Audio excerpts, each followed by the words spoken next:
everyone, welcome back to the Music Chat. We were here last week talking about the hymn, Blessed Be the Tie That Binds, and we were discussing how it's one of the most famous and valuable and usable songs for occasions when people are partying, moving away, leaving, dying, those sorts of things, leaving family. And so our composer, was from the 1800s, I believe. It was late 1700s, early 1800s. And we were just kind of made us think about how that subject content, what happens to that 200 years later? What does what do we do if we're going to have that theme and that subject? How would a writer today write a partying song? And so we came up with Michael W. Smith's Friends, the song Friends that he wrote that was such a huge hit for him and a favorite of a lot of people, favorite song for many people. And so we just thought it was an interesting to put them side by side. It's kind of the same subject content, but such two widely different songs because of the time period that these gentlemen were living in. Right, and they were both written because of these the composer's deep love for the people that were in their lives. Right. And in Blessed Be the Ties, of course, it was the congregation that didn't want to see Fawcett and his wife depart. And with Michael W. Smith, it was a whole different story. But before we get to that story, let's tell the audience who he is, really, because a lot of people may not be familiar with Michael W. Smith. Well, first of all, he goes by Michael W. Smith. That's why I said Michael W. Smith. And so what is the W? Yeah. We always say that, and I don't know why he always uses the initial. I'm going to say it's because it's a common name. Michael Smith would be a very common name. So I think always that's uses probably that why. middle initial. And so one of the first things I wanted to know was what's the W for? Right. Well, it's for Whittaker. Whittaker is his middle name. And so hence the mystery is over about what the W stands for. But he is not so young anymore. I would say he's a young contemporary Christian writer, but he's, 62, 63 years old now. I was going to say, he's not too far away from my age, so let's not get too carried away here. Yeah, so he was young when I was young, and he's just a couple of years older than I am. And I've known of his music since my 20s. That was when he started to kind of be up and coming. And so I was very familiar with him through the years of, being around church music. And, he and Amy Grant knew each other early on. In the 80s. And she sort of helped propel him out. We'll talk about, he grew up in Kentucky and grew up there with his parents and learned to play the piano at a very early age and liked to sit and doodle. He listened to the Beatles and, he would try to sit and play their songs by ear and that sort of thing, which I can relate to. I sort of did some of that growing up Me too, believe it or not.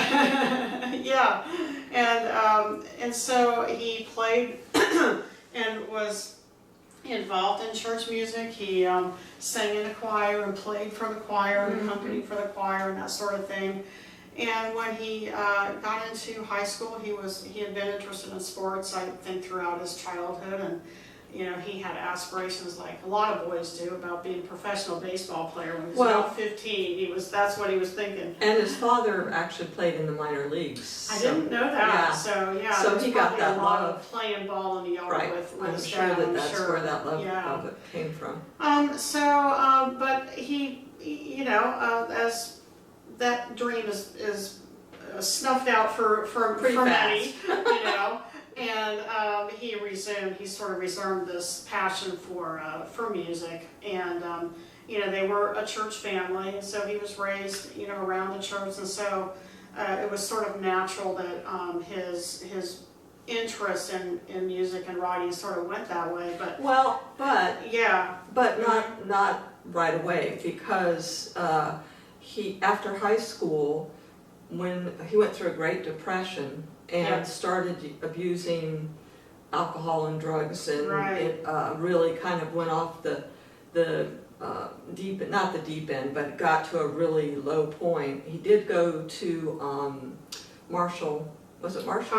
College. Yeah. Mhm. Did not last there, and again, he was just in this depression of not knowing where he fit in. I personally, in reading this, and this could be wrong, Michael, I apologize if it is, but I think that he had received kind of a calling, a spiritual calling to do what he does now, and he was fighting that, I think, and that just made him be kind of out of sync with Well, life. I know that the dark feelings sort of started. He had been a pretty solid guy Mhm. up through High school. And he had gotten into, he had some friends that they Bible studied together, but they were older than him. Mhm. And so they left and went off to college. Right. And he didn't have friends. He Right. felt like he didn't have friends around him. That's right. Funny, His we saw loneliness, talking about sadness. his friends. Mhm. But he, so he, these older boys left and he was sort of isolated. Yeah. At least he perceived himself to be. Uh-huh. And that's where this sort of down depression and he kind of started, like in his Trying words, to he smoked self-medicate. marijuana and, was kind of doing alcohol and drugs a little bit. And what I was able to piece together was I don't think it was a long struggle. I've known some young kids that just, I know. it sucked up 10, 12, 15, Yeah. 20 years of their life. And I think he was lucky because, Well, I bet yeah, he went to Marshall and he dropped Mhm. out, and but then one of his acquaintances said, "I think you need to go to Nashville so that you can be in Right. the music business." And he had a landscaping job just to make ends meet, right, and got him, worked his way into the music business Right. there. And he was a good keyboardist. Yeah. He And was able to get jobs. he joined that group. Higher ground. Yes, Mhm. and I think that before then, I think there was another conversion in his life. I think he had a spiritual There conversion. may have been. I can't And then recall he now. joined that, Yeah. and I think their influence. Uh-huh. They were a It was pretty around that successful Christian group that Yeah. he was around, and so I think their influence on Mhm. him was positive. mhm, And of course, he suddenly has a good purpose. Right. and He's started writing for them, Right. and and then it led to being involved with Amy Grant, Right. and then he'd go he on tour. became keyboardist with her, Uh-huh. and then eventually opened for her Yes. for a while, Mhm. for quite a while. And that's kind of the time period when I first started Me being too. somewhat aware of him. And, and now we know, those of you who know Michael W. Smith, you don't really think of Michael W. Smith without Amy Grant, Uh-huh. because their careers have paralleled, Mhm. and they've shared so much of their careers and Mhm. performed together, so many times live and on Yeah. albums and Christmas songs and things that Great. they've done. Diversity, though. I mean, Right. that was one of the things that impressed me, because I really don't know his music that well. I did listen to Amy Grant in the 80s. I loved listening to her music. And so that was something that was starting kind of a new genre for Christian music at that time. And I appreciated that music very much. And then I kind of got away from it.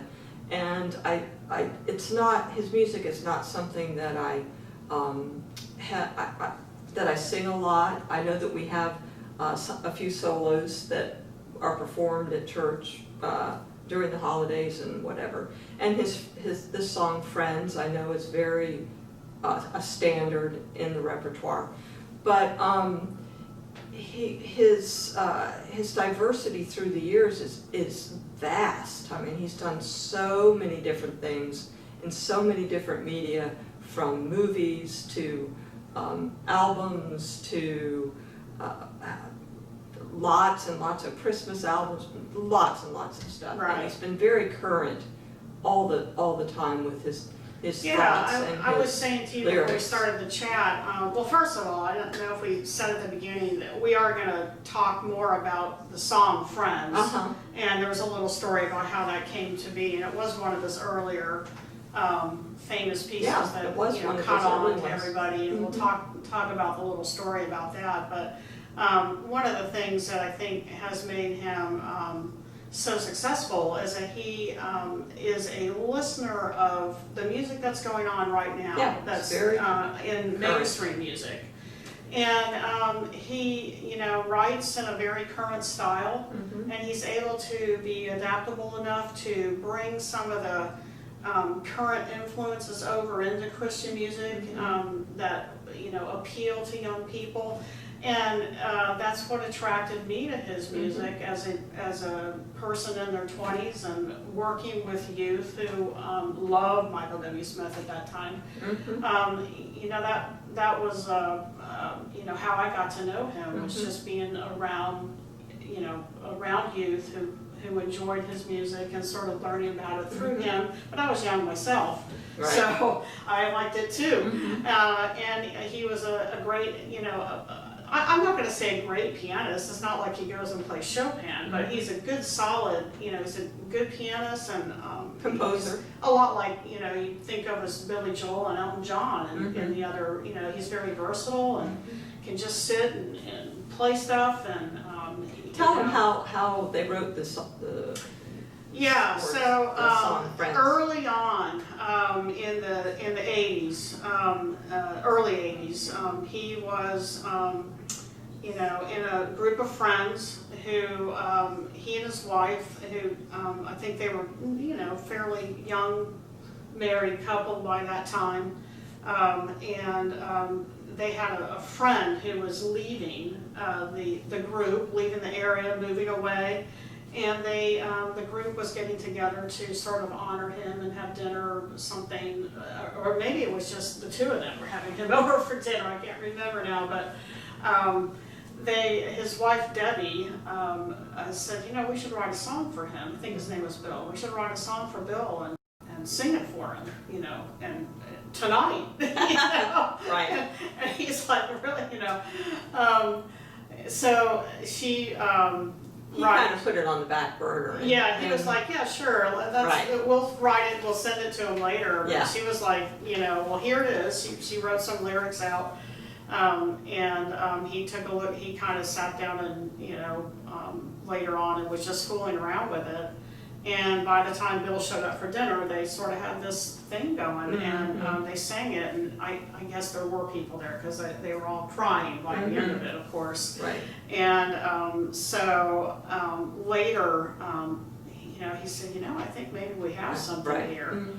Well, he had something because it's been really his signature song all these years, and it's been recycled, and, you know, the hit came out. And then, you know, some years later, he redid it, which I believe, I couldn't find the original on YouTube, but the reworked version is on there several times. So we do the YouTube link at the end. It'll be the newer version that we put on there. And he's called, like, one of his tours was called the Friends Tour. And so it keeps coming back. He's used the Friends as sort of a signature song and a signature, you know, kind of way of thinking about all the people who have supported him over the years and all of his fans, and, you know, but it's a song about, you know, people hear it differently when you hear it. If you're new to Michael W. Smith, and when you hear the words, it's just, it could be about anything. He says himself that people are moved by it when they, you know, it's a young person loses a friend or moves away, or just those things we were talking about earlier. It's been very moving to him to see how people have been affected by it over the years. And again, I'm not really that familiar with his music, but in researching this and seeing him perform in his concerts, he has a huge following, and he's done so many different things, and he's very current. I just looked on his website, and he has a tour that's planned for October. There's a a retreat. It looked to me like they were doing drive-in concerts. Really? Yeah. Okay. So, I mean, here is a person who is still working and composing and performing and is part of our life right now. And Right. I think that's really significant that he has been able to And keep that coming back fan to, base. you know, how different it is from a song like Blessed Be the Tie That Binds, you know, Mhm. when writers right now, current writers like Michael W. Smith, I mean, there's drums, there's strings, there's, you know, a lot of electronics, you know, perhaps in these recordings, and you know, the lyric is handled differently, and of course it's in current lingo rather than the English that we used 200 years ago. So, and this is not really a hymn, it's a song, It's so a song. it has length to it that. Right. And mhm. variety, and it's arranged, and the thing that I just popped into my mind was how much longevity Blessed Be the Ties has had with us, hundreds of years. Mhm. And I am sure that because Friends is a song that speaks to in so many ways to so many people, that it will also have longevity. I think it will too. Yeah, and For the that, same reasons. the same reasons.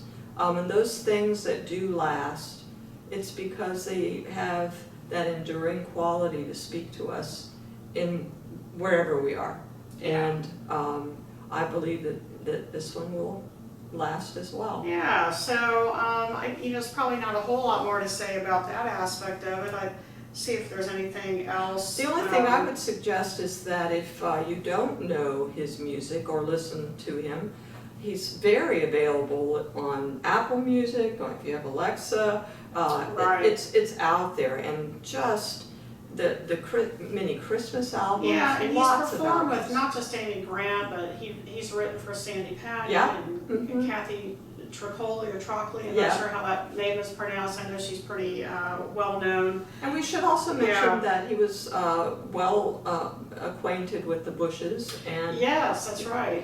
he was. It was requested that he sing at George Bush, the elder Senior. Bush's Mhm. senior, Mhm. at his funeral, and he was also asked to perform for Billy Graham's service. So, you know, he has made those connections, and because he is a media force, he's been able to share that. He has, and I was going to say, you know, some of his accolades. He's a Grammy winner. Yeah. He has earned 45 Dove Awards, which is the Christian awards. ASCAP awarded him with the Golden Note Award along with Amy Grant, and they honored him as being cornerstones of Christian music. So the two of them together, I thought that was a pretty significant That's honor, significant, you yeah, know, so, because he did change it. and he's had many, many accolades, but those were some of the highlights. And he also has, he's on committees, and he's created, in Nashville, he's created a haven, I would say, kind of sort of Rocket Town for Right, for Rocket young Town was a people. hit of his, music hit, yeah. So he has that, that desire to give back and to try to connect with young people Does a lot of charity overseas as well as for here at home. advocacy for children. Right, Yeah. So, yeah. you know, there's a giving heart to Michael W. Yeah. Smith. So just songs that you might enjoy of his that became real famous. The mainstream song was, the first one that was a crossover big single was Place in This World. And there was another one called I Will Be Here For You that was pretty famous. And then, you know, in the Christian side, Friends was big. Now Ellen, our friend Ellen, has sung Thy Word often in our congregation. So I think so, right. that's something that you might relate to. Yeah, Rocket Town was a big hit. I'm trying to think what some What of was the the other ones Christmas were. one that we had, that we found? I think he wrote All Is Well. All is, You know, that's now right. everybody's recorded it now, but I think it was Ellen his song. has sung that at Christmas time. Yep. So Right. we have, Michael W. Smith has filtered into Yep. our music world at Yep. Grace. He has indeed, and he's a instrumentalist at heart, I think. He does talk about his process of writing is usually music first, Right. lyrics second. In fact, he'll write music, and he'll sort of have inside him maybe an idea of what the song might be about, and he thinks about who to collaborate with. He collaborates with many people. Very interesting. Yeah, and one of his big collaborations, he collaborated with Jim Brickman on Jim's right, I famous saw song, that. one of his love songs. So he's worked with a lot of artists, both Lots Christian of and artists. mainstream, which I think is kind of cool about him. That Significant. he's just kind of And all over also, the place, again, I but- say, I just have such respect for a musician that continues to evolve and continues to see where the need is for his music and what his audience is needing. And I still find it a little hard to think about writing a song, writing the melody first and then putting words with it, but the music is what inspires him. So I can understand that. Words inspire me, and putting them to music make it better for me. Right. But for him probably to be able to sit down and to write something beautiful, he probably... Well, he says that it comes from a place of inspiration. He feels like he is right where he is supposed to be, that he is made to do this. Obviously. And so, and I think, he's been doing this long enough that when he writes something, it's not because he has to sell a record. No. It's because it's from the heart, so. Very inspired. So. As was our Mr. Fawcett, actually. I know, yeah, so, so I hope you enjoyed Blessed Be the Ties last week, and this week will be very different, but no less sincere about the sentiment behind it. With Michael W. Smith's famous song and big hit called Friends. And so a friend is forever is basically the and very theme of the song. important. And, right. It's something that inspires many musicians to write about and to play about. But I do hope also, we'll put that link at the end of the chat so you can listen to him performing that. And I hope also that you'll take some time and maybe explore some other music by Michael W. Smith if you don't know him. Yeah, so anyway, we'll see you next time on the Music Chat. Bye!